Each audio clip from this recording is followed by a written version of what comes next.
Olá, estamos ao vivo aqui no nosso canal. Boa noite a todos. Vou esperar aí o pessoal ainda aparecer. Acho que já tem gente entrando, mas de qualquer forma o vídeo também fica gravado para posteriormente ser assistido aí na plataforma do YouTube. Então eu vou aqui me apresentar. Eu sou André de Oliveira, todo mundo me conhece, ninguém quer me conhecer mais, né? Não precisa mais de apresentações. Sou aqui dono da página História com André, sou estudante de História na...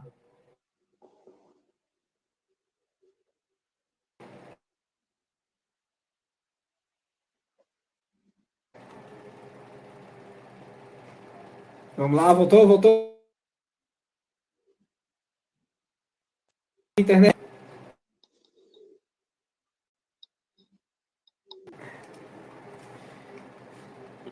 Entrar pelo celular.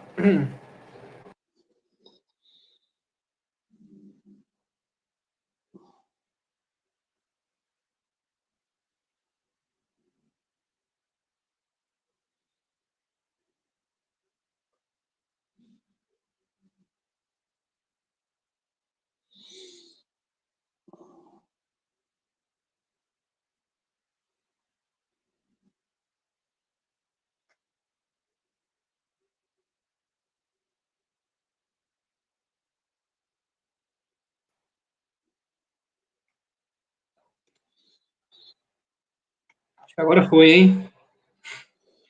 Só pelo celular para ver se me... Só vou ajeitar aqui minha orientação. Ok, vamos lá. Nada vai dar errado hoje. Vou colocar assim que ficou mais... Não, do outro jeito. Ok. Então, vou esperar aí o pessoal entrando, enquanto eu organizar aqui alguns banners, mas o senhor já pode se apresentar, por favor. Professor Pedro é meu professor na faculdade, mas eu vou deixar que ele faça aí suas apresentações. Com certeza ele sabe se apresentar muito melhor do que eu. Quero primeiramente de agradecer a você, André, pelo convite de estar participando aqui do seu canal. Eu sou Pedro Medeiros, minha página no Instagram é @prof.pedrohenriquemedeiros, e eu sou formado em História e sou formado em Teologia. Em História, sou formado pela Universidade Federal Rural do Rio de Janeiro, onde eu também obtive o título de mestre, né? Fiz mestrado lá e também um doutorado. E a Teologia pela Faculdade da Assembleia de Deus aqui no Rio de Janeiro, a FAECAD. Atualmente eu estou como professor na Faculdade Batista do Rio de Janeiro, na FABAT, a faculdade EAD, e sou atuante em 2 laboratórios. Um mais antigo, que é o Laboratório de Estudos dos Protestantismos, e um que foi recentemente lançado, que a gente vai ter a nossa primeira reunião já na próxima terça-feira, que é o Núcleo de Estudos de Cristianismos e África, onde estaria eu com a professora Patrícia Silva, né, no Instagram, @preta de rodinhas. Minhas pesquisas, que é o tema, inclusive, dessa live, elas giram em torno do protestantismo no século XIX, das missões protestantes no Brasil Império. Especialmente, eu tenho estudado ao longo desde o final da graduação, mestrado, doutorado, a imprensa protestante, o jornal Imprensa Evangélica, principalmente Imprensa Evangélica, que foi um jornal dos presbiterianos no século XIX aqui no Brasil, e, enfim, tenho desenvolvido nessa área. Além disso, eu sou pastor também, pastor da Assembleia de Deus, aqui, pastor auxiliar na Assembleia de Deus, Ministério de Jardim Alvorada, em Nova Iguaçu, onde eu atuo dirigindo a área, o setor de ensino da igreja, e aqui nós temos um seminário de teologia livre, um seminário ministerial da igreja, confessional, que é o IBADES, o Instituto Bíblico da Assembleia de Deus do Jardim Alvorada. Nós temos atuado aí nesse seminário já há 10 anos, né, com cursos livres tanto de nível médio e avançado em teologia, quanto em níveis superior, com alguns núcleos de fruto de parceria.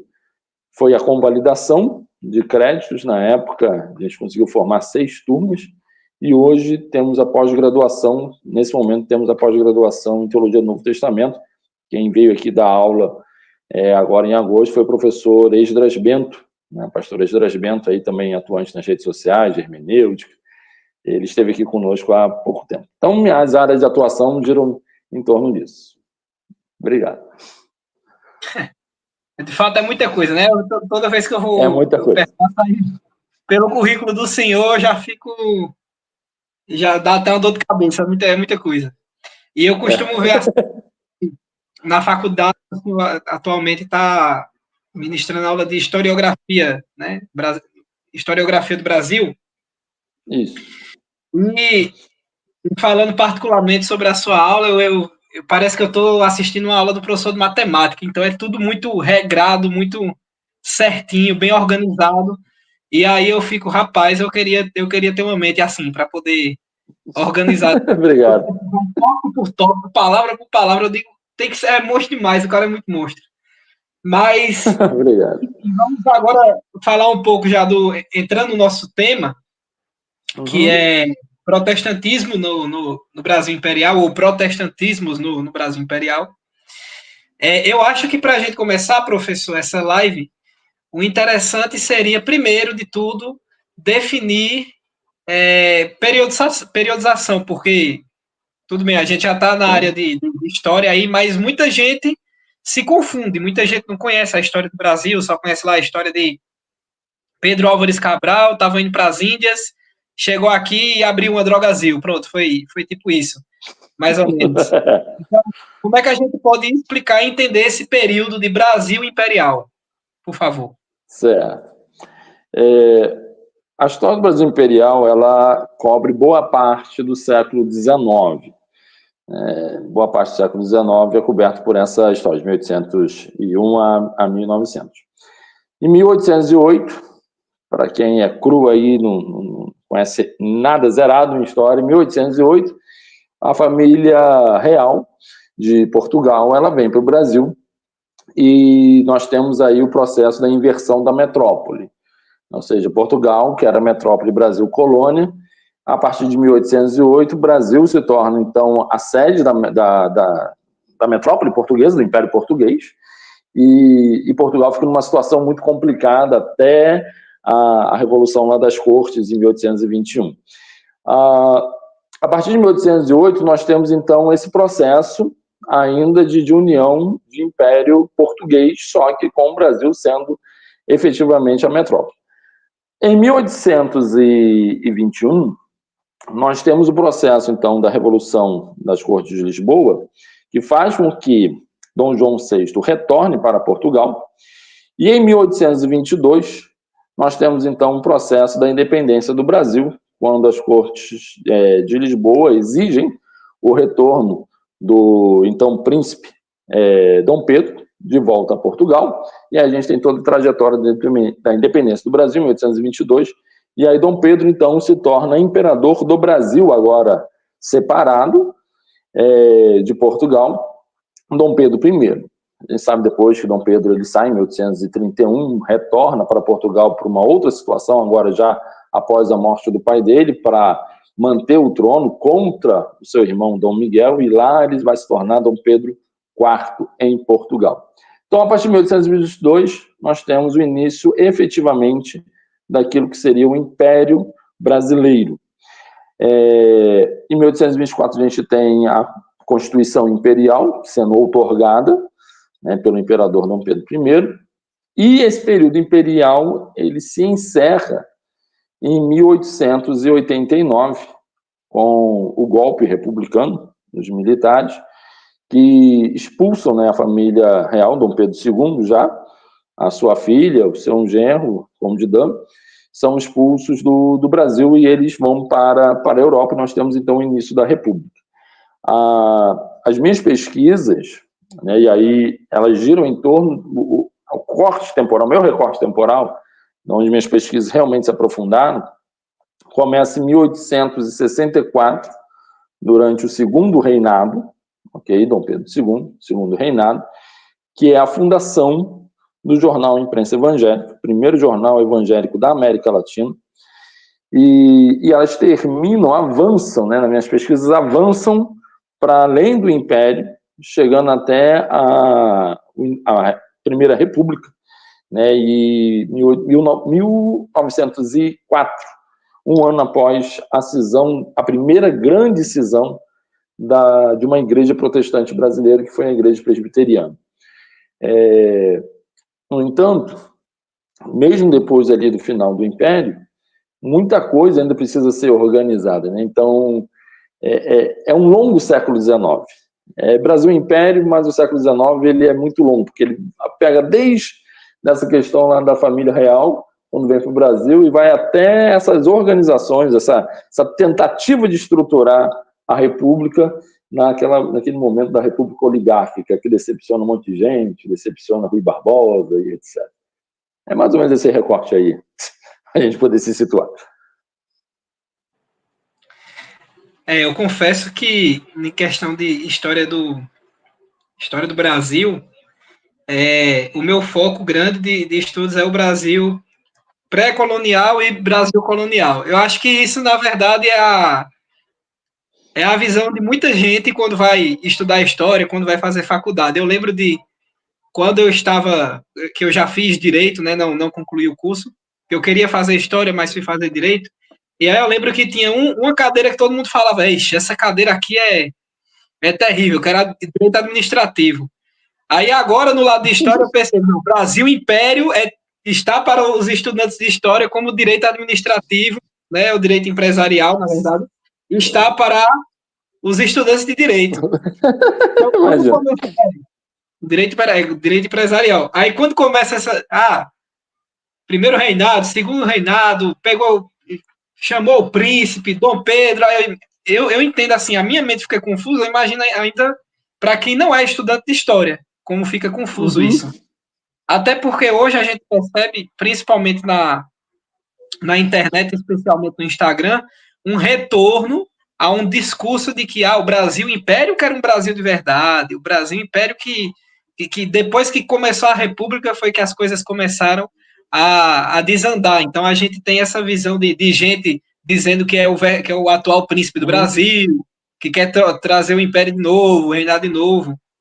E dentro disso, a gente tem um discurso muito católico romano também, né? Porque aí o senhor que é o doutor aqui, eu sou só um...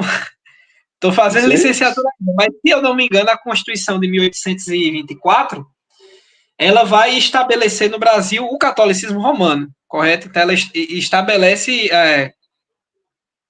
como religião mesmo. Então, como é essa relação do protestantismo no Brasil imperial com uma Constituição católica, principalmente católica de herança portuguesa? Então, vamos lá. A gente tem que pensar um pouco mais nessa questão da estrutura, desde da conquista do Brasil, lá em 1500, dessas terras, né, que depois se tornam Brasil, em 1500, até o Império. Na verdade, até a República. O que acontece? Inclusive, tem alguns posts meus na minha página no Instagram falando sobre isso. A história do padroado. Não tem como pensar, não tem como entender o catolicismo no século XIX sem entender o processo da história do padroado. O que ocorre? Quando o Brasil, né, em 1500, quando o Brasil ele é conquistado, em Portugal, a relação de Portugal, né, com a Igreja Católica, ela está muito sustentada a partir de uma concepção do padroado. Esse padroado, assim, em palavras muito breves a respeito disso, esse padroado ele era uma concessão que a Igreja Católica havia dado a uma ordem religiosa muito específica, que era a Ordem de Cristo. Aí a gente remontando ainda, voltando um pouquinho, né, algumas décadas antes, nós temos a história dos Templários, da Ordem, né, do Templo de Salomão, na época das Cruzadas, e uma das coisas que essas ordens elas tinham, né, era uma expansão, um dos objetivos era a expansão do cristianismo só que na época das cruzadas, de um cristianismo a partir de um exército, ou seja, na mesma estrutura, ou semelhante à estrutura de uma ordem monástica, nós temos agora uma ordem militar, religiosa, várias ordens militares religiosas foram organizadas, dentre elas a do Templo de Salomão, os templários, para lutar nessa conquista. Os templários eles são perseguidos, Filipe IV levanta lá acusação contra eles, querendo o ouro deles, dizendo que eles eram hereges, um monte de templário morre, e um grupo desses templários vai parar lá nas terras de Portugal, na Península Ibérica. E aí, em determinado momento desse contexto histórico, ainda na Idade Média, essa ordem templária ela se torna a Ordem de Cristo, né? A herança do que havia sobrado da Ordem Templária se transformou na Ordem de Cristo por uma concessão mesmo no Papa. O Papa reconheceu isso, né? Reconheceu a organização da Ordem de Cristo. Quando nós chegamos no período das conquistas, com Dom Infante Henrique, opa, ficou escuro aqui.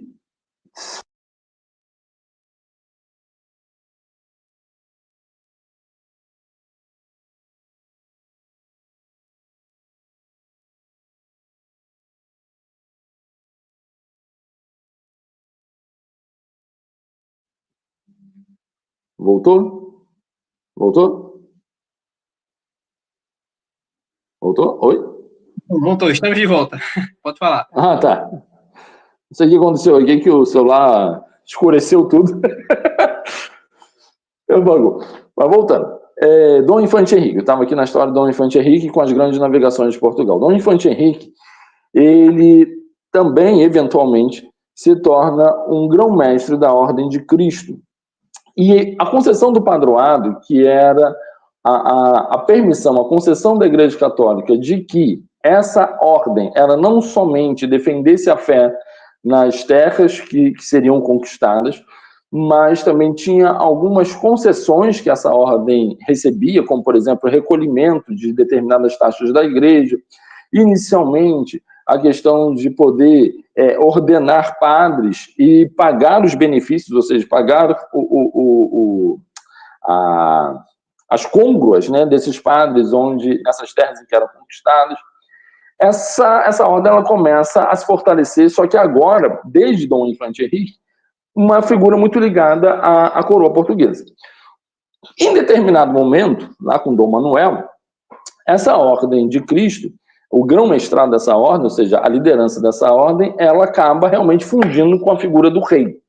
Então nós temos uma passagem ainda no início, lá nos idos, no final da Idade Média, já para a Idade Moderna, um momento em que as concessões que a Igreja Católica dava a essa ordem, para que ela fosse uma padroeira da fé católica nas terras conquistadas, isso passa a ser da figura do rei. Então, padroado de ordens, padroado real. Esse padroado régio, ele aumenta o seu poder ao ponto de que os reis de Portugal não apenas agora tinham a concessão de defender a fé católica, isso era determinado para eles, não apenas eles tinham uma concessão dada pela igreja de poder ordenar padres e pagar as côngruas desses padres, mas estabelecer paróquias, né? Enfim, igrejas, mas também a concessão de nomear bispos para esses territórios, uma nomeação que posteriormente era confirmada pelo Papa, mas efetivamente quem nomeava os bispos para esses territórios era o grão-mestre, que nesse momento então se torna o rei de Portugal. Quando nós chegamos ao século XIX, isso só para a gente poder entender a estrutura do catolicismo nessas terras, ou seja, quem era responsável pela fé católica. Aqui, durante o período colonial, não era diretamente o Vaticano. Quem era o responsável era a coroa portuguesa, a responsável pela fé católica nessas terras. Quando nós chegamos no século XIX, nós temos a figura, então, do rei como grão-mestre das três ordens principais, a Ordem de Santiago da Espada, a Ordem de Avis e a Ordem de Cristo. O rei de Portugal, ele é detentor dessas três ordens, e cada uma delas tem uma responsabilidade, mas delas, a principal continuava sendo a Ordem de Cristo. Ele chega, assim, aqui, em 1808. Com a independência é que surge uma questão. porque essa concessão era dada para Portugal. Com a independência, a princípio, o imperador do Brasil não deveria ter essa concessão. Só que Dom Pedro I, ele buscando o reconhecimento da independência do Brasil junto às grandes potências mundiais, ele busca esse reconhecimento também com o Vaticano, né, com o Papa. Ele está buscando isso e ele pede, inclusive, a questão de um reconhecimento do padroado para que ele pudesse continuar tendo esses benefícios e sendo o protetor da fé católica em terras brasileiras. O Papa, da época, concede a Dom Pedro I esse padroado. Esse padroado ele é concedido, ou seja, Dom Pedro I, então, ele detém a concessão de poder recolher as taxas da igreja, dízimos e outros valores. Ele tem agora também a autoridade para estabelecer paróquias, para estabelecer dioceses e para nomear bispos para essas dioceses. O problema é que essa bula do Papa, no Império do Brasil, ela nunca foi efetivada. Por quê? Porque quando a bula chega no Brasil, o parlamento brasileiro, por causa da Constituição, a bula chega depois da Constituição de 1824, e na Constituição de 1824 já havia se estabelecido pela Constituição todos os direitos que eram direitos do padroado. A questão da nomeação de bispos, a questão da disciplina eclesiástica, o artigo 5º da Constituição do Império, que estabelecia que a Igreja Católica, Apostólica, Romana, a religião católica, apostólica, romana, continuaria a ser a religião oficial do Império. Todos os outros cultos, porém, teriam reconhecida a tolerância religiosa, conquanto que seus lugares de culto fossem restritos a casas particulares, sem aparência exterior de templo. Está no artigo 5º da Constituição, que é o artigo mais importante para entender a expansão do protestantismo no Brasil Império. Isso estava tudo na Constituição. Quando a bula do Papa chega, o parlamento recusa essa bula, porque quem era o responsável pela Constituição para analisar documentos que vinham de potências externas, para daí poder dizer se realmente valeria no Brasil ou não, era o parlamento. E no parlamento existia uma comissão, que era uma comissão eclesiástica, que analisava os documentos da igreja que chegavam no Brasil. Então, o parlamento diz que não, que o imperador Dom Pedro I, ele tinha, por direitos muito mais nobres, os mesmos direitos que aquela bula ociosa estava tentando reconhecer. Então, no Brasil, o Império, essa é o grande dilema do Brasil Império, é que aqui, o padroado, ele jamais foi um padroado concedido pela Igreja Católica. Aqui no Brasil, o padroado ele era um padroado constitucional, civil, né? Ele era um padroado constitucional, era um padroado civil, e os protestantes sabiam muito bem disso. Os protestantes tanto sabiam disso que eles investiram, enfim, no processo de inserção, eles investiram muito nesses antagonismos que existia nessa estrutura religiosa do Império do Brasil, e nós temos outros que, após os protestantes, também tentaram de várias formas, políticos liberais, na questão de defender a separação da Igreja do Império, de reconhecer que esse artigo, ele, enfim, na década de 70, 80, já não cabia mais esse artigo 5º e propunham a reforma do artigo 5º. Dentre esses políticos, nós podemos, por exemplo, citar o Joaquim Saldanha Marinho, que era um que combatia muito o artigo 5º, porque dizia que no Brasil não tinha mais que ter a oficialidade. O Brasil Império foi um caso muito singular, porque realmente era um caso de um padroado que não tinha a concessão da Igreja Católica. Inclusive, o próprio Papa nunca recebeu essa resposta da Câmara. Só muito tempo depois é que o Papa ficou é que o Vaticano soube que aquela bula nunca foi reconhecida no Brasil. Isso tudo eu trabalho lá na minha tese de doutorado, enfim, para quem quiser saber mais. De fato, mostra como nada é por acaso, né? Tem uma história por trás de séculos e séculos de desenvolvimento de religião, de pensamento, de hierarquia. E aí, agora que a gente entendeu já pelo menos por cima, né? Porque quem quiser entender mais a fundo, como o senhor falou, tem que ir mesmo para a tese de doutorado para Tem que devorar. A ler. gente tem uma visão geral. Mas entendendo agora um pouco do contexto de como era a relação civil, né, de Igreja Católica, Brasil Império e outras religiões, quais foram os grupos protestantes que começaram a se desenvolver mais ou que começaram a chegar nesse Brasil Império? Quais foram os principais grupos protestantes? Bom, nós temos a maior parte das igrejas históricas, elas todas chegam no século XIX. Igrejas históricas aqui eu estou utilizando como para diferenciar do que vem posterior ao século XIX, já no Brasil República, que é o pentecostalismo. O pentecostalismo ele é algo que não pertence ao contexto do Brasil Império.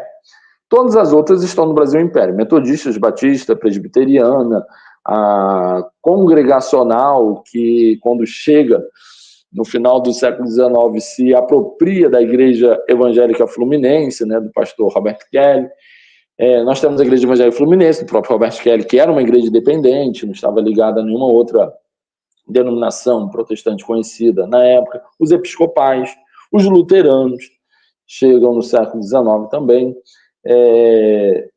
Enfim, a maior parte dessas igrejas, os batistas, né, a maior parte dessas igrejas históricas, todas elas chegam aqui no século XIX, cada uma dentro de um contexto específico, tá? Cada uma dentro do seu contexto.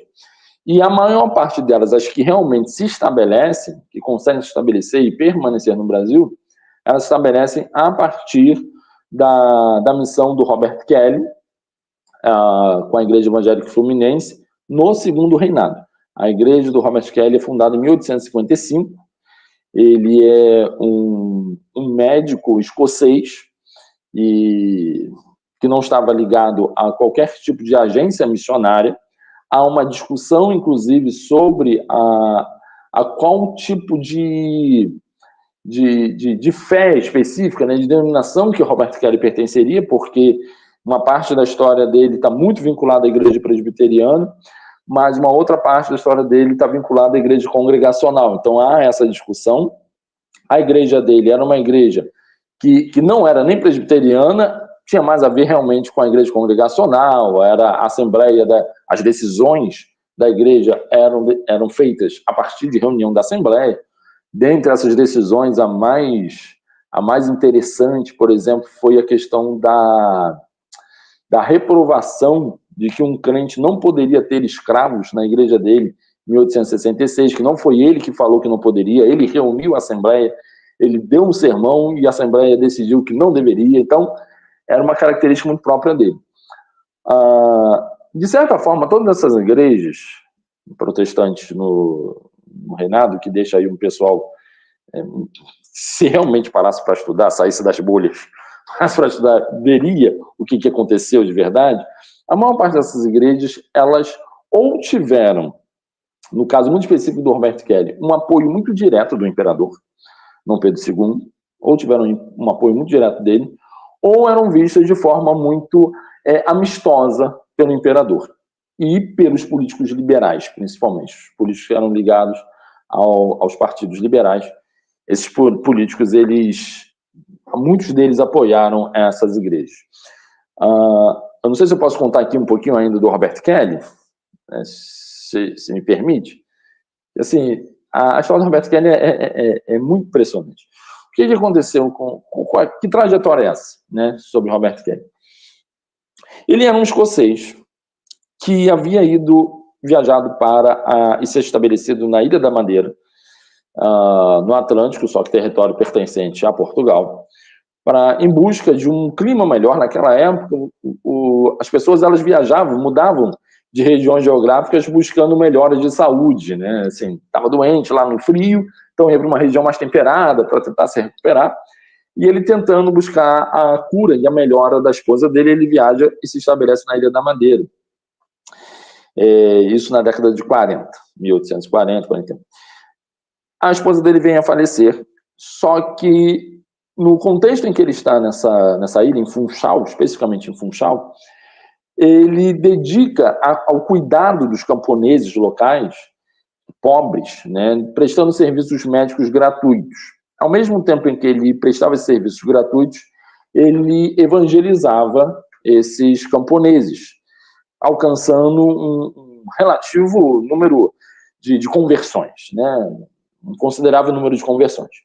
Isso levantou uma oposição muito grande em Funchal por parte das autoridades católicas naquela região. Ao final da história dele na Ilha da Madeira, ele fugindo da Ilha da Madeira com a casa dele sendo incendiada, né, incendiaram a casa dele, queimaram tudo, ele fugiu vestido com a roupa da falecida esposa dele, né? Ele se veste com a roupa da mulher dele, embarca lá, pega um barquinho, ele vai embora e consegue fugir. Nessa viagem dele de fuga, ele passa por algumas regiões do mundo, como, por exemplo, Israel. Ele vai a Israel e ele conhece a segunda esposa dele, que era a Sarah Poulton, que era uma moça de uma família que tinha uma tradição metodista, né? Então, ele se casa com ela e finalmente se estabelece em Springfield, nos Estados Unidos, nessa cidade, nos Estados Unidos, onde ele... Por quê? Porque ele fica sabendo que muitos dos seus discípulos de Funchal haviam se estabelecido nos Estados Unidos, em Springfield. Então, ao ir se encontrar com os seus discípulos lá em Springfield, ele se estabelece lá. Ao se estabelecer em Springfield, ele recebe uma carta de um missionário que estava no Brasil, James Cooley Fletcher, era um missionário americano, presbiteriano, só que ele não veio estabelecer nenhum tipo de igreja. Ele até evangelizava, teve um trabalho muito importante, principalmente no sul do Brasil, mas ele não veio evangelizar, melhor, ele não veio construir igrejas aqui no Brasil, igrejas presbiterianas. Mas ele, percebendo a situação do Brasil, ele envia uma carta para Springfield, pedindo que algum madeirense que falava português viesse ao Brasil para poder evangelizar, pregar o evangelho a partir da perspectiva protestante para os brasileiros. Essa carta é lida pelo próprio Robert Kelly. Quando Robert Kelly lê essa carta, ele decide vir para o Brasil com a esposa dele, a Sarah Poulton Kelly. Nessa viagem, ele conhece um dos membros da corte, né, do imperador, com quem ele tem conversas e se apresenta, e durante a viagem ele acaba conhecendo um pouco sobre o Brasil, e essa pessoa também conhece um pouco sobre ele, que vai parar lá no ouvido posteriormente do imperador Dom Pedro II. Quando Robert Kelly chega no Brasil, ele decide ir para Petrópolis, subir a serra e ir para Petrópolis, que era onde ficavam os palácios de Dom Pedro II, que está até hoje lá, né, o Museu Imperial.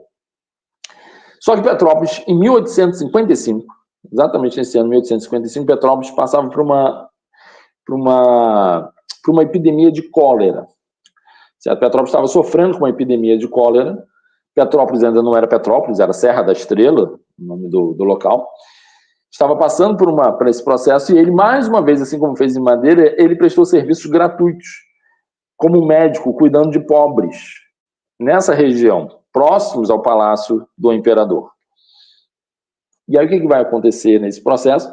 Ele é interpelado por autoridades católicas também, porque ele continuou fazendo a mesma coisa que ele fazia antes. Ele prestava serviços de atendimento médico e, ao mesmo tempo, evangelizava essa população, alcançando conversões.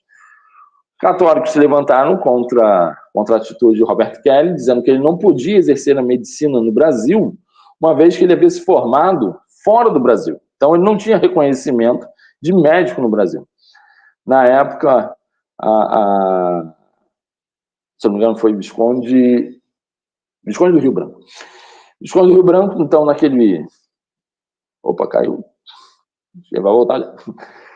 Deixa eu continuar aqui. Visconde do Rio Branco, naquele processo, né, durante ali naquela circunstância, ele vai e questiona a Robert Kelly sobre com que autoridade que ele estava ali exercendo a medicina. Deixa eu ver se está voltando. Voltou? Caiu? Bem, só deu um bug aqui, mas pode continuar. Tô entendendo. Tá bom. E aí ele fala interpela Robert Kelly, tratando sobre essa questão com que autoridade que estava exercendo a medicina aqui no Brasil. E Robert Kelly, e dizendo que ele não poderia evangelizar no Brasil também naquele momento, em 1855, ele busca, então, defende uma tese na Escola de Medicina aqui no Rio de Janeiro, ele defende uma tese que era uma tese sobre a lombriga. Até hoje essa tese está lá guardada na Biblioteca Nacional, a tese de Robert Kelly sobre a lombriga, e com essa tese ele consegue o reconhecimento da medicina aqui no Brasil.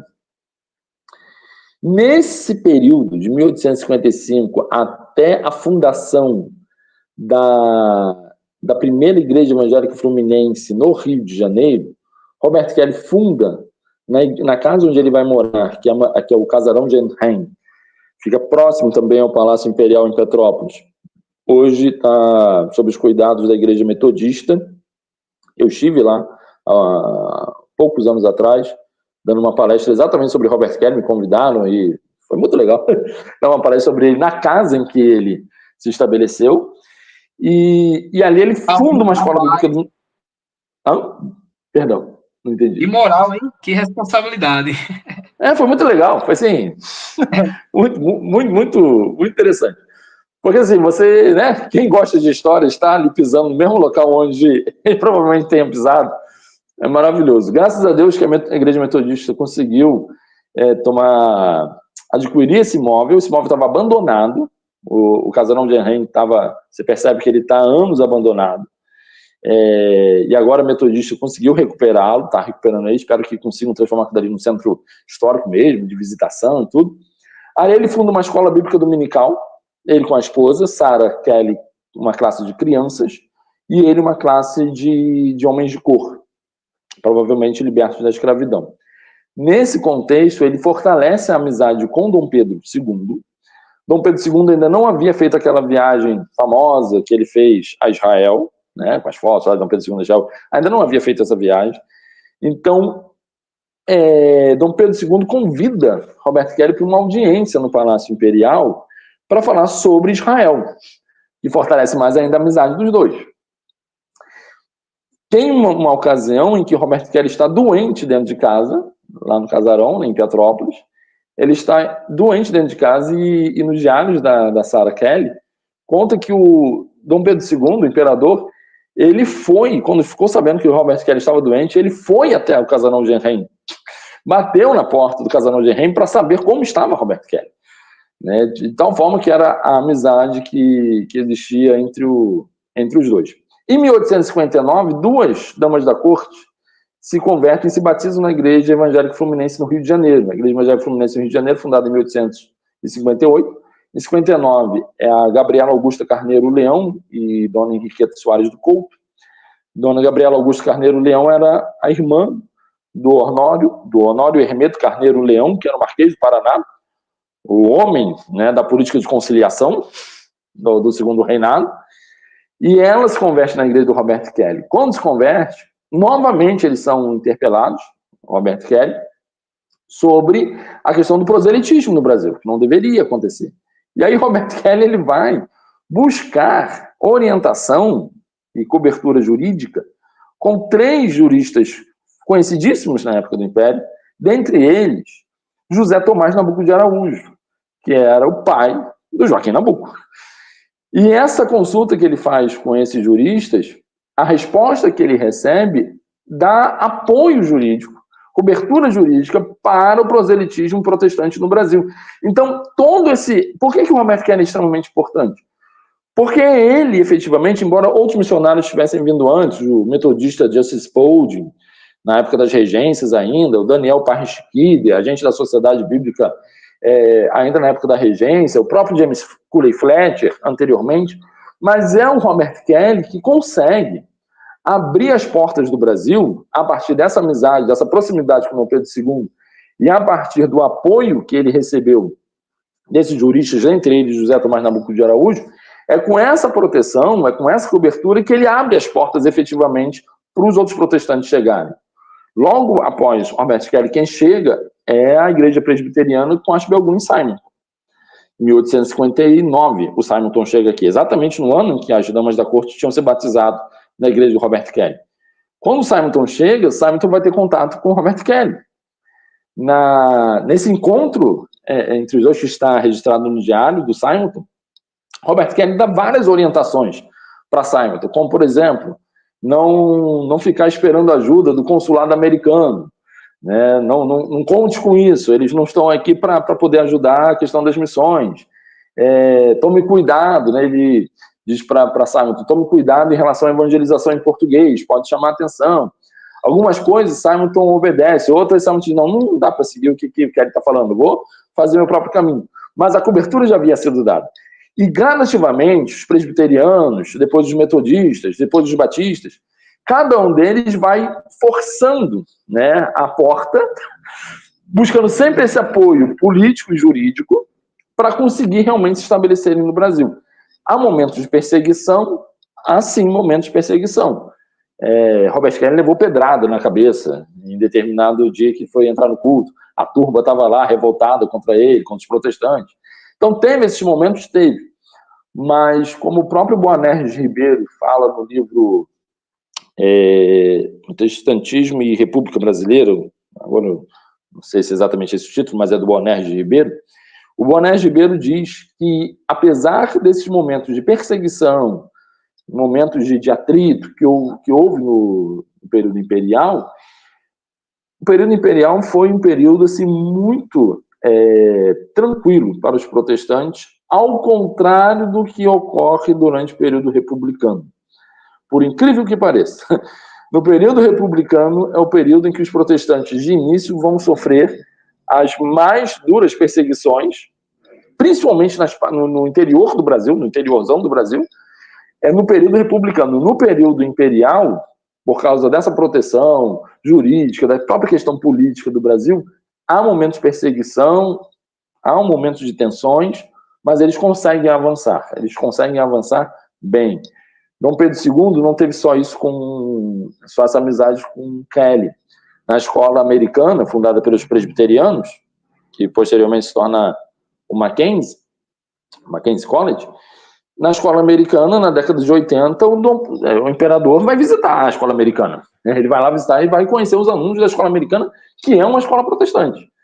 Então, assim, essa visita, essa presença do imperador, essa amizade do imperador é importantíssima. Então, assim, não tem como você falar no Império do Brasil, não tem como se pensar no que foi o Império do Brasil sem pensar nessa presença protestante e nessa proximidade. Não vou dizer que foi um apoio tácito, não houve um decreto, nada disso, mas essa proximidade, que é muito representativo, né, na época imperial, não tem como pensar protestantismo sem isso. Inclusive, os protestantes eles só se colocam verdadeiramente contra um império, ou seja, politicamente, então, o império tem que acabar e tem que iniciar a república, às vésperas do golpe republicano lá de 1889. Às vésperas.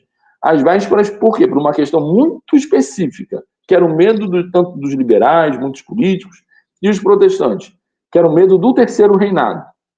Todo mundo tinha um certo temor em relação à princesa Isabel. Uma, porque a princesa Isabel parecia ser muito mais católica, né, devota do que o pai, do que Dom Pedro II, então havia o risco do que ela ia fazer quando assumisse o reinado, com medo de uma perseguição maior contra os protestantes, coisas do tipo. E ao mesmo tempo, um caso específico foi na época do gabinete, o governo do Visconde de Ouro Preto, Visconde de Ouro Preto, que foi o último gabinete do Império às vésperas da República, porque no gabinete de Ouro Preto, já depois da abolição, no gabinete Visconde de Ouro Preto, houve um projeto que daria total liberdade religiosa no Brasil, ainda na época do Império. Houve um projeto, ou seja, era um projeto agora do governo, que foi para a Câmara para ser discutido. Quando esse projeto foi derrubado mais uma vez, aí para muitos protestantes, naquele momento, depois da abolição, eles disseram, deixa, esquece. No Império, realmente, para muitos ali não vai adiantar nada. Então, vamos para a República. Mas é esse contexto, tem que entender o contexto, senão fica só nessas bolhas aí da internet que falam um monte de besteira. As bolhas são realmente perigosas. Isso que o senhor falou sobre o Robert Kelly, pelo que eu entendi, então, no caso, ele não veio como um pastor ordenado missionário, não. Ele não era um pastor ordenado de igreja. Ele começou um trabalho missionário por si aqui. Na verdade, não. Ele não era ligado a nenhuma agência missionária. Mas ordenado ele era. Inclusive, sobre o Robert Kelly, tem uma questão também singular sobre ele, que ele foi ordenado ao pastorado por nenhuma denominação específica. Na verdade, foi um concílio que se reuniu na Escócia, que era composto por membros de várias denominações diferentes. Essa questão da ordenação de Robert Kelly, ela é também singular, porque foram vários pastores de denominações diferentes que se reuniram, né, em concílio para a ordenação de Robert Kelly. Então, tudo na história do Robert Kelly é singular. Tudo na história dele é muito curioso, sim. Tem livros escritos sobre ele, mas poderia escrever muito mais, porque realmente é fantástica a história do Robert Kelly. Aí, já tem aí para o senhor escrever um livro sobre Robert Kelly. Já tem a filigrana, como diria o professor Lucas. Dentro disso, também, eu percebo que, assim, nesses protestantismos que chegam no Brasil imperial, talvez eu queria saber, na verdade, se a gente consegue dividir assim. Tem protestantismo que chega com uma visão missionária. Então, o objetivo deles é converter, seja pessoas do catolicismo romano, seja de outras religiões, ao protestantismo, com aquele ideal mesmo, aquela visão de levar a mensagem evangélica.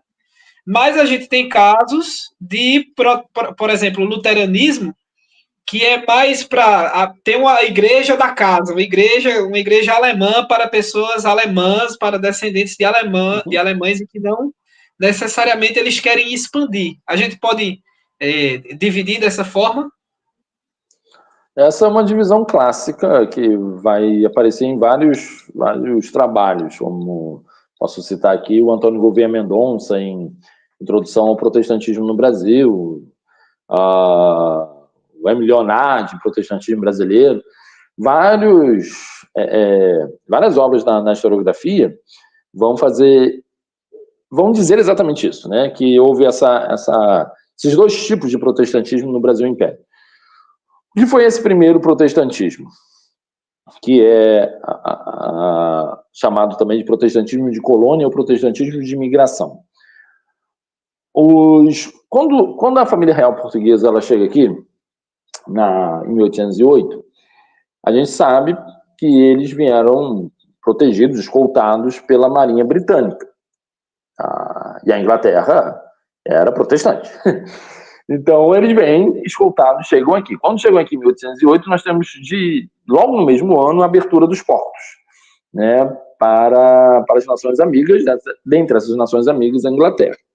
Em 1810, nós temos um tratado assinado pela coroa portuguesa e a coroa britânica, para esse tratado, que é o Tratado de Aliança e Amizade, no artigo de número 12 desse tratado, se encerra, né, dá fim à Inquisição no Brasil, portanto, a partir daquele momento não teria mais Inquisição, e os súditos da coroa britânica, protestantes, seriam tolerados no Brasil, teria tolerância religiosa para os protestantes, já nesse artigo 12, que depois vai ser aproveitado na Constituição, estabelecendo que, sendo em casos particulares, né, sem aparência exterior de tempo, que, inclusive, né, abrindo aqui um pequeno parênteses, para a história da arquitetura protestante no Brasil é muito interessante, porque existe uma característica nas igrejas protestantes brasileiras, desde as mais antigas, que todas elas têm essa cara de casa, com algumas raras exceções que não foram construídas no século XIX, como, por exemplo, a Catedral Presbiteriana do Rio de Janeiro.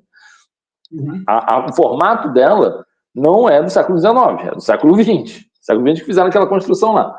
Mas todas as igrejas, e perduraram muitas delas com essa cara de ou loja comercial ou uma casa mesmo. Já no artigo 12, então, voltando, estabelecia-se dessa forma.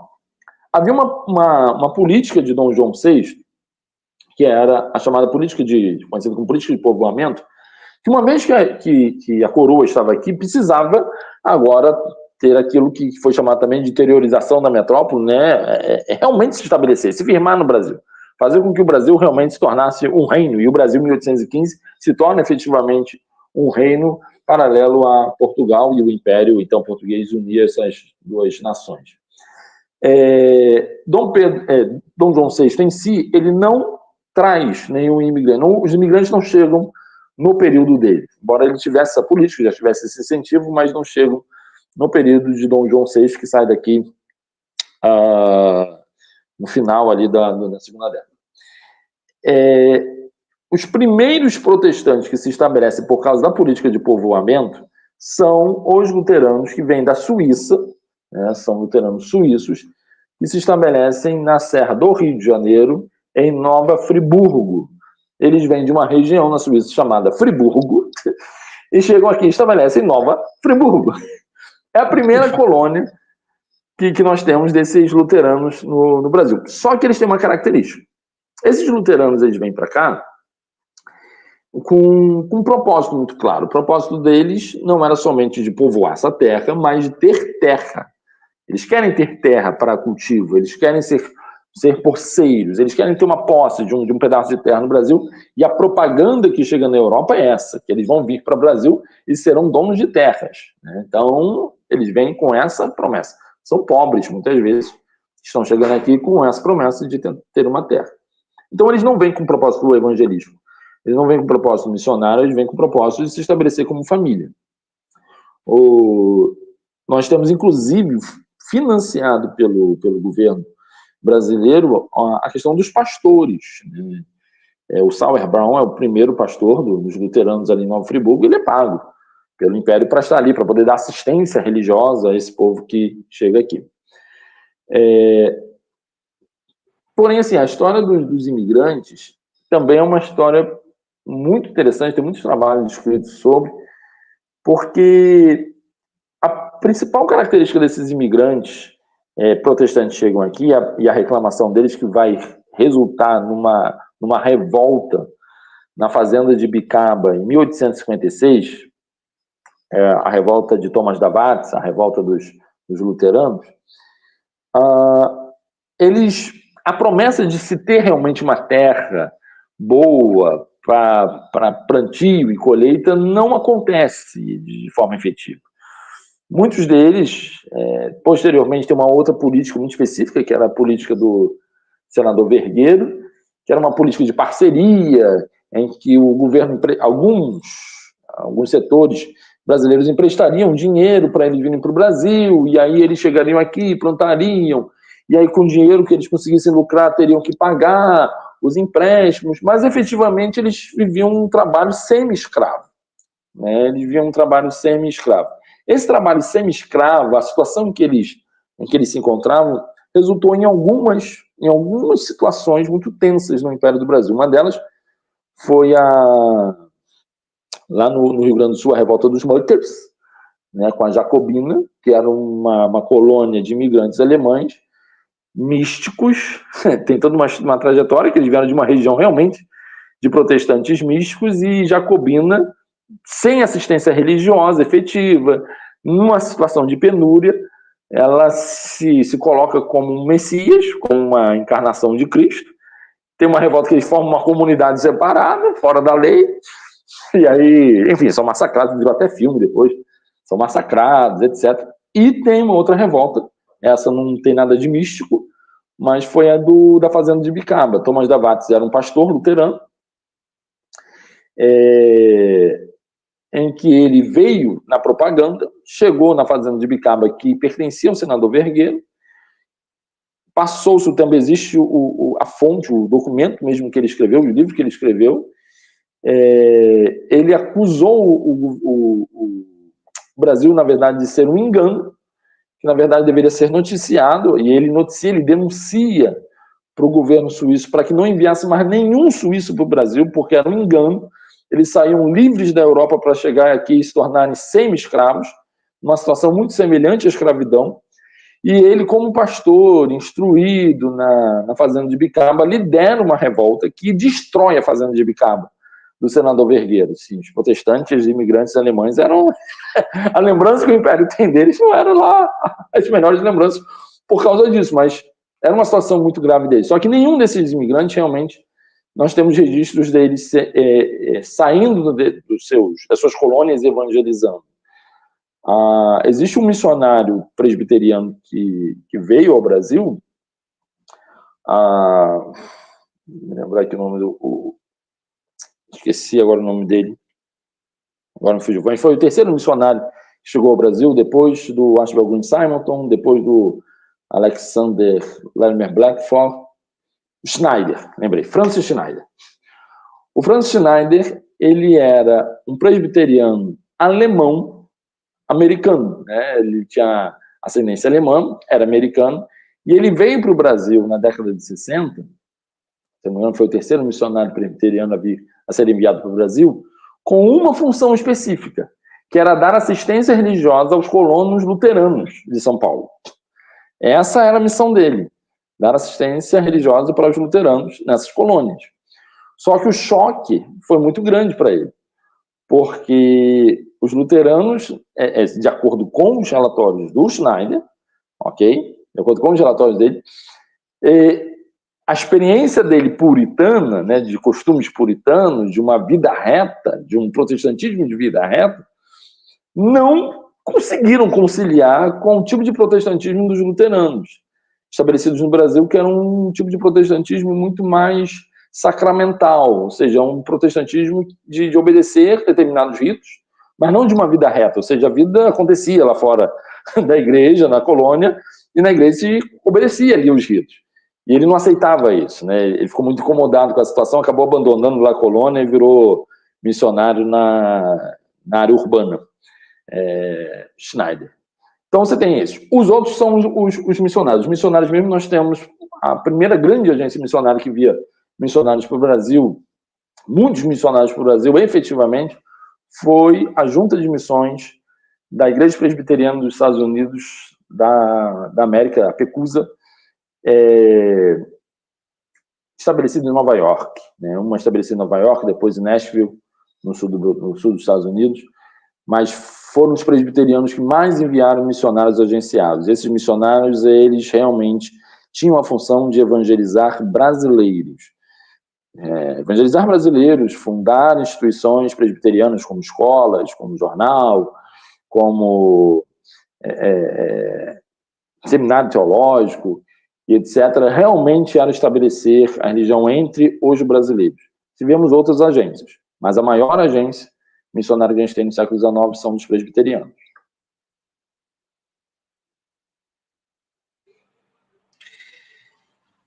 É interessante, eu fico pensando aqui, porque no meio evangélico que eu cresci, a gente sempre ouvia, claro que não com essa profundidade, né? Mas a gente via o protestantismo, a igreja evangélica, ela chega no Brasil, lá com Robert Cali, lá com Simon, depende do meio que você estiver transitando, né? Mas aí o senhor contando essa história toda, eu penso que antes mesmo do Brasil Império, a gente já tinha missionarismo aqui da boca do próprio João Calvino, por exemplo, né? Então, a história do Brasil com o protestantismo, ela não é uma coisa nova, como algumas pessoas querem alegar, né? E mais uma vez, voltando ao comentário que eu fiz lá no começo, boa parte disso daqueles grupos monarquistas que querem o retorno do império, da verdadeira religião brasileira, com muitas aspas, e aí querem acusar o protestantismo de ser uma coisa nova. E isso, o protestantismo no Brasil, no caso, também, né? E isso é de uma desonestidade tão grande, porque a gente vê que, na verdade, desde o começo da reforma, o protestantismo ele é acusado de ser uma coisa nova. Então, eu me lembro da carta de Calvino ao rei Francisco, e Calvino fala isso, né? A Igreja de Roma nos acusa de sermos uma doutrina recém-nascida. E a gente vê como esse discurso ele vai se repetindo. Claro que eu não estou dizendo que a história está se repetindo, porque são contextos totalmente diferentes, eu não quero cometer um anacronismo. Mas a gente vê como a história vai se repetindo, com muitas aspas, de certa forma, ou pelo menos o discurso vai se repetindo. Porque hoje a gente é educado, principalmente dentro da escola, eu saí da escola um dia desse, tem 3 anos, Então, a gente é justamente ensinado isso, que o protestantismo no Brasil, ele ou começa com a Assembleia de Deus, né? Então, assim, absurdo, né? Dizer que o protestantismo no Brasil começa com a Assembleia de Deus, mas eu já ouvi isso. Passa muito por cima a história assim de Robert Kelly, de igreja presbiteriana, e não entende que tem um contexto histórico, social, cultural, e, enfim, é muito maior. A história sempre é muito maior do que a gente pensa, né? Então, aqui eu quero... não quero mais tomar o seu tempo, eu sei que o senhor tem muitos afazeres, e eu quero agradecer pela participação do professor, doutor Pedro Medeiros. Se o senhor tiver algum comentário final, pode fazer também. Não, claro, eu queria acrescentar a isso, só para aproveitar esse gancho. O protestantismo ele se firma no século XIX aqui no Brasil, mas nós temos a experiência protestante no Brasil desde o século XVI, né? Desde o século XVI. A França Antártica, para se pensar, né, os primeiros jesuítas que chegam ao Brasil, eles estão chegando aqui em 1549. A França Antártica em 1555, e já chega aqui a França Antártica com um pastor calvinista, um pastor calvinista, ou seja, Villegagnon, ele solicita a Calvino missionários para que viessem junto com a França Antártica. Então vem um pastor, o Richelieu, vem um seminarista, mas, se eu não me engano, 9 discípulos de Calvino. Aí nós temos a história da Confissão de Fé da Guanabara. A primeira confissão de fé do Brasil é uma confissão de fé protestante na Guanabara em 1557. Né? Então, assim, nós já temos isso bem estabelecido. Tem um culto protestante acontecendo no Rio de Janeiro em 1557. Nós temos evangelização de índios, de nativos americanos, nesse contexto da França Antártica. No século XVII, nós temos outra experiência, que são os holandeses, né, em 2 momentos específicos, na Bahia, em 1624, e posteriormente em Pernambuco. Né. Nós temos, nesse contexto aí, por exemplo, da Holanda, pastores ordenados, pastores reformados, ou seja, são levados, na primeira experiência, são levados pastores nativos americanos, índios, né, cristãos já protestantes, nativos americanos, são levados para a Europa para poderem estudar teologia, se formarem na Europa e voltarem ordenados. Então, assim, Pedro Poti, né, Paraopaba, eles voltam ordenados, e há uma evangelização efetiva dos índios em Pernambuco. A construção de igreja protestante em Pernambuco. Então, assim, avança o protestantismo em Pernambuco durante esse período, mas é a segunda tentativa, ela não se estabelece. Nós temos, entre essa segunda tentativa até o século XIX, alguns casos de viajantes que passam pelo Brasil que são protestantes, que deixam seus registros. Nós temos o mais conhecido, né, já no século XIX, em 1805, Henry Martin, né, está viajando para o Oriente. Henry Martin é um missionário, ele passa pelo Brasil e ele registra, ele tem contato com padres, ele conversa com jesuítas em 1805, ele chega a fazer um certo trabalho de evangelização pela sua passagem pelo Rio de Janeiro, antes da família real portuguesa chegar aqui. Em 1836, nós temos já o Justin Spalding causando já um tumulto, quer dizer, o Luiz Gonçalves dos Santos, o Padre Perereca, né? O Padre Perereca fica revoltado com Justin Spalding, porque diz, esses protestantes estão chegando aqui no Brasil, isso na década de 30, os protestantes estão chegando no Brasil para estabelecer aqui essa religião protestante para libertar nossos escravos. Né? Ele registra isso, porque Justin Spalding abre uma escola bíblica dominical para libertos da escravidão. Assim, esse é o foco que ele está...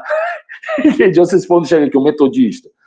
O Daniel Kidder, 1837, ele é agente da Sociedade Bíblica, e ele consegue convencer Diogo Antônio Feijó, que era regente do Império, período das regências, década de 30, a lançar um projeto que, infelizmente, foi recusado na Câmara, foi reprovado, mas lançou um projeto, e esse projeto era para distribuir Bíblias, para o governo distribuir Bíblias nas escolas que estavam ali sob o cuidado do governo na década de 30.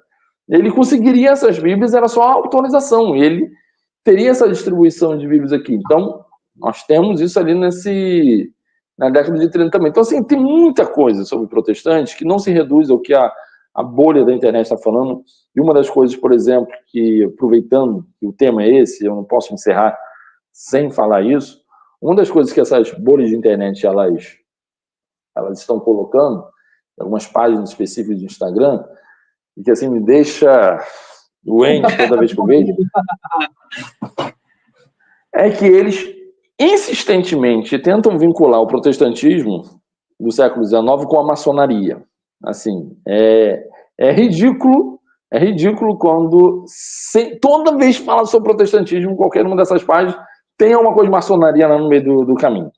Até quando eu vi uma postagem, não faz muito tempo, eles falando sobre a Martha Watts. Martha Watts, por exemplo, chega aqui em 1881. Martha Watts é uma missionária solteira, protestante, que vem para uma agência missionária dedicada a mulheres. Ela chega aqui, solteira, na Sociedade Imperial, né? E se estabelece em Piracicaba, abre escola para meninas, né? Meninas, muitas delas, às vezes, que não conseguiam ingresso em outro tipo de educação por perseguição religiosa, outras coisas mais, e ela estabelece uma escola para meninas, que hoje é a Universidade Metodista de Piracicaba, né, se desenvolveu para se tornar a Universidade Metodista de Piracicaba, que está lá até hoje. Aí eu vi uma postagem da Martha Watts, que não tinha nada a ver com maçonaria, ela nunca teve nada a ver com maçonaria, pelo menos não temos documentos ainda que mostrem isso, e no meio lá da postagem, enfiou uma maçonaria lá no meio do caminho. Então, assim, não é assim. Os protestantes é falta de leitura. Vai ler o David Gueiros Vieira, que é o clássico sobre protestantismo, maçonaria e questão religiosa no Brasil, que ele vai mostrar, houve uma união de forças na época do Império para acabar com a questão do padroado, da forma como o padroado era. E não era somente maçons que queriam acabar com o padroado da forma como ele estava. Muitos católicos, na época do Segundo Reinado, que eram bispos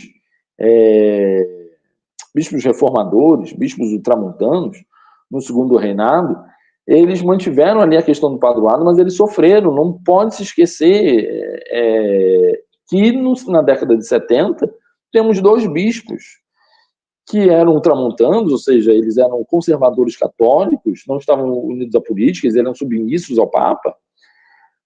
Dom Vital, que é o mais citado, né? Dom Vital Maria, Dom Frei Vital Maria e o Dom Macedo Costa, que foram para a cadeia, né? Eles foram para a cadeia e não tinha nada a ver com protestantismo, tinha a ver com maçonaria. E o problema da maçonaria dentro da Igreja Católica, dentro das irmandades católicas, né? Não tinha nada a ver com protestantismo. Eles foram para a cadeia por causa disso. Os protestantes, inclusive, outro dia eu estava aqui falando numa outra live com o Lucas Gesta, e eu falei, os protestantes, o que é engraçado é ler os jornais na época da questão religiosa, e ver que os protestantes, eles provocavam, né? Não, os católicos estão certos, realmente não pode ser maçom e católico. Só que, naquele contexto de união de forças, muitos protestantes ali, às vezes diziam, não quer ser cristão e ser maçom na década de 70 especificamente, durante a questão religiosa especificamente, vem ser protestante também, no sentido realmente de derrotar. Leia o David Gueiros Vieira. Posteriormente, nós vamos ter, na década de 90, depois do Império, um grande debate, uma grande discussão na igreja que estava mais fortalecida, na denominação que era mais forte no século XIX, que são os presbiterianos. E o século XIX é o século dos presbiterianos. E nós teremos ali uma discussão forte na década de 90 sobre a legitimidade de ser cristão evangélico e ser maçom. Então, assim, na década de 90 eles estão discutindo isso. E o resultado é que não era legítimo, que não deveria ser maçom e ser protestante. O que vai resultar na cisão da Igreja Presbiteriana no Brasil, porque como uma determinada parte já tinha alguns personagens que eram maçons em posições de liderança, a outra parte se separou. Ou seja, isso nunca foi uma questão pacífica. No início houve uma união de forças, para acabar com o padroado e dessa forma ter a plena liberdade religiosa no Brasil. Por que era necessário ter liberdade religiosa no Brasil no século XIX? Vamos lá. Morreu. O camarada morria.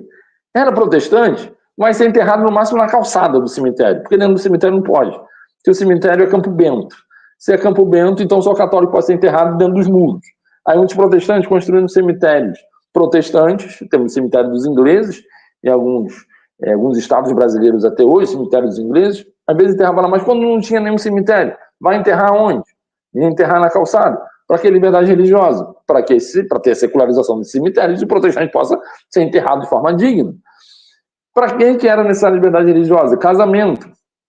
A primeira lei que começou a dar uma certa legitimidade a casamento de não católicos é de 1861, que foi regulamentado por um decreto de 1863, de autoria do José Tomás Nabuco de Araújo, que dependia ainda do registro de um pastor evangélico na Secretaria do Império para que ele pudesse celebrar esse casamento fosse reconhecido pelo Estado.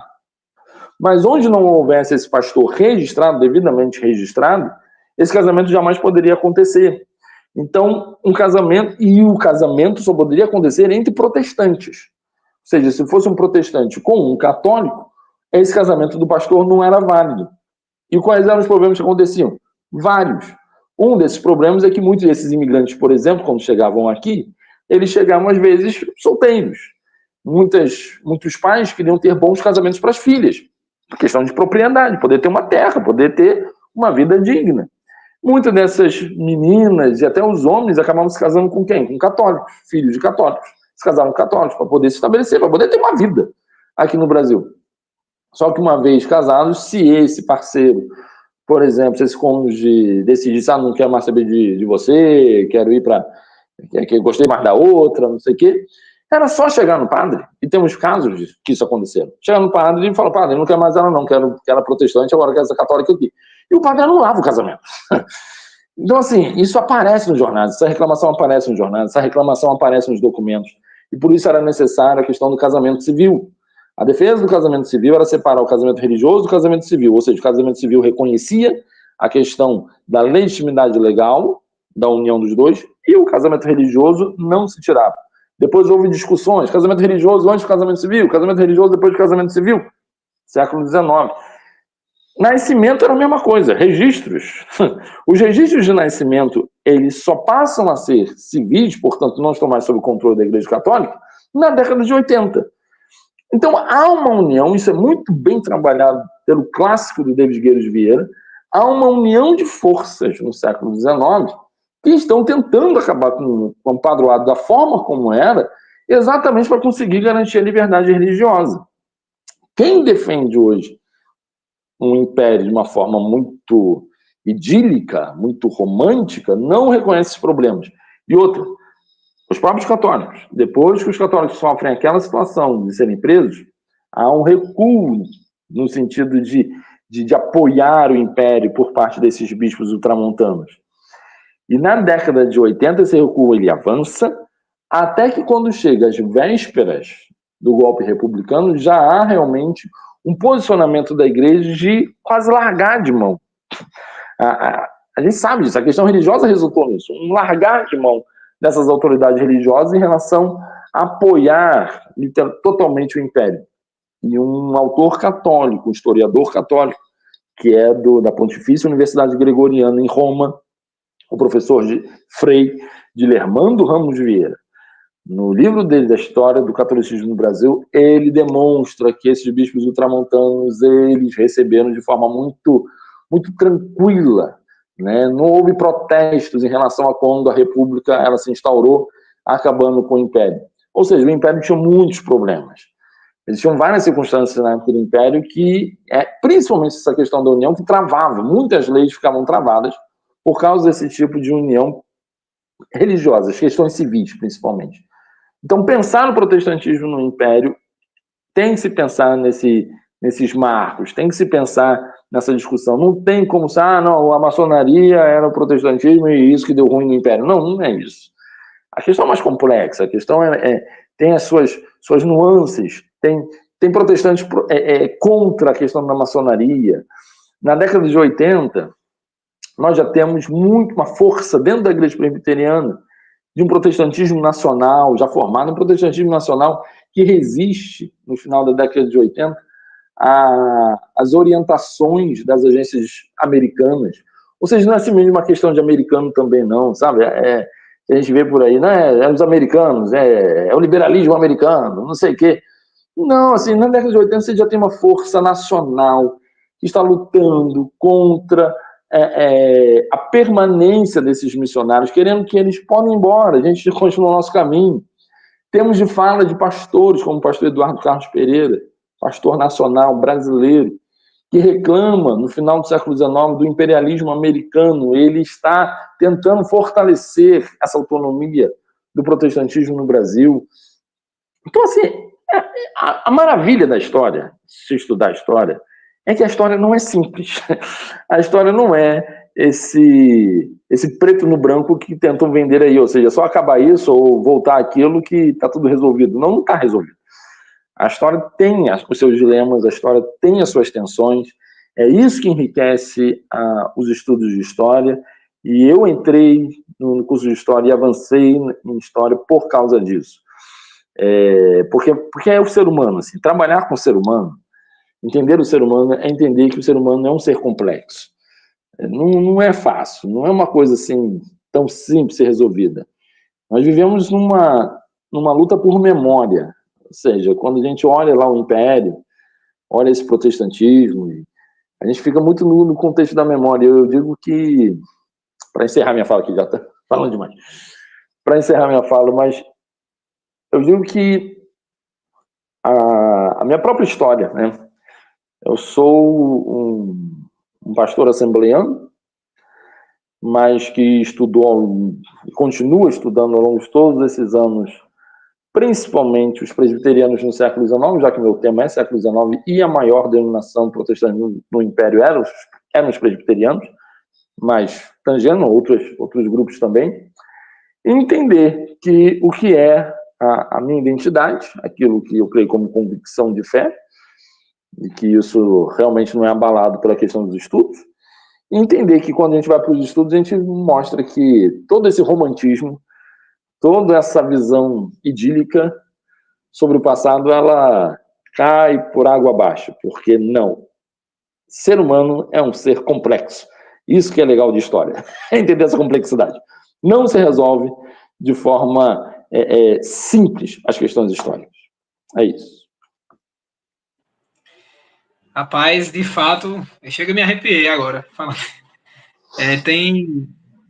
Tem sido para mim também, agora no início dessa jornada, né, tem sido bastante isso, quebrar a visão romântica do passado, e eu percebo que esses grupos que a gente mencionou na live, a principal característica deles é terem realmente uma visão deturpada do passado, uma visão romantizada. E isso atrapalha o estudo histórico, isso atrapalha a interpretação. Então, mais uma vez, eu quero agradecer ao professor, doutor, pastor Pedro. Eu esqueci de falar o pastor, mas tem o pastor também. Nós temos o Pedro professor, o Pedro pastor, o Pedro pai. É completo demais. Esse filme aí eu sei que nele quando eu cresci. E eu quero muito agradecer ao Senhor, de verdade, por podermos estar aqui, por essa live. E espero que a gente possa marcar outros momentos, talvez falar da história da Assembleia de Deus, que é uma coisa que eu queria falar também, queria estudar. Talvez a gente entrar mais a fundo nessa questão do presbiterianismo no século XIX, que também é um assunto muito importante para mim, porque eu fui presbiteriano, hoje eu não sou mais, eu sou membro da Igreja Reformada do Brasil, mas eu ainda tenho muito, muito carinho aí pela história do presbiterianismo e por tudo que eles produziram, tá? E eu quero agradecer ao senhor por ter participado, agradecer às pessoas que estiveram presentes aqui, a Emanuel Vinícius, que não ironicamente é o meu patrão, então espero que ele esteja aí aqui na live, esteve aqui também Cida Palmeirim, acredito que é da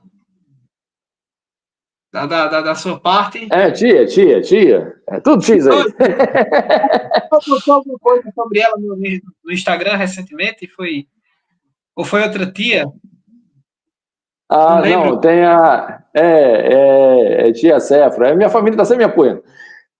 Tia Cida aí. A tia Cefra aí, ó. Muito bem, então um abraço para a Séfora, para Cida, para Vinícius, para todo mundo que participou. E mais uma vez agradeço a presença do professor, doutor, pastor Pedro Henrique Medeiros. Um abraço, Deus te abençoe. Muito obrigado.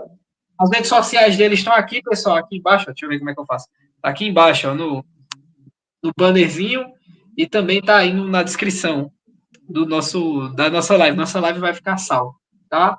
Matias Séfora pediu aí para as pesquisas. Então, um abraço para vocês e até a próxima. Até a próxima. Muito obrigado.